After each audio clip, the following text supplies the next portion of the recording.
আজকের প্রজন্মের শিশুরা তো বইয়ের চেয়ে মোবাইল বা ডিজিটাল ডিভাইসে বেশি অভ্যস্ত। তাদের বইয়ের পাতায় ফিরিয়ে আনতে লেখকের দায়িত্ব কি বলে আপনি মনে করেন? এখনকার শিশু সাহিত্যে কি নৈতিক শিক্ষার ওপর বেশি জোর দেওয়া উচিত, নাকি স্রেফ আনন্দ বা বিনোদনের ওপর? আপনার মতে বর্তমান সময়ে শিশু সাহিত্যে বড় কোনো অভাব বা সীমাবদ্ধতা কি? ডিজিটাল ডিভাইস আমাদের প্রতিযোগী নয়, বরং সময়ের দাবি। লেখক হিসেবে আমাদের বড় দায়িত্ব হলো আমাদের লেখাকে ভিজুয়ালি এবং ভাবনার দিক থেকে আরও আকর্ষণীয় করে তোলা। শিশুদের আমরা জোর করে বই পড়াতে পারবো না। আমাদের এমন কিছু লিখতে হবে যা তাদের কৌতূহলকে ছুঁয়ে যায়। যদি বইয়ের গল্পটি মোবাইল গেমের চেয়েও বেশি রোমাঞ্চকর হয়, তবে শিশুটি এমনিতেই বই হাতে নেবে।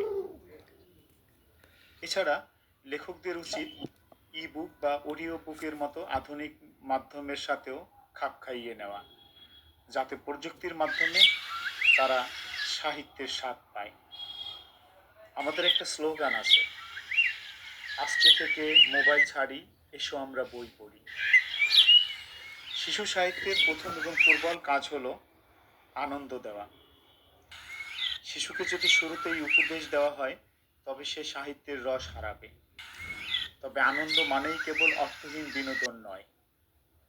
একজন সচেতন লেখক হিসেবে গল্পের বুননটাই হবে সূক্ষ্মভাবে সততা, সাহস এবং সহমর্মিতার বীজ বুনে দিতে হবে শিশুদের মনে।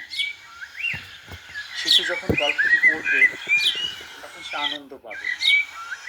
সেই চরিত্রের ভালো গুণগুলো সে অচেতনভাবেই গ্রহণ করবে।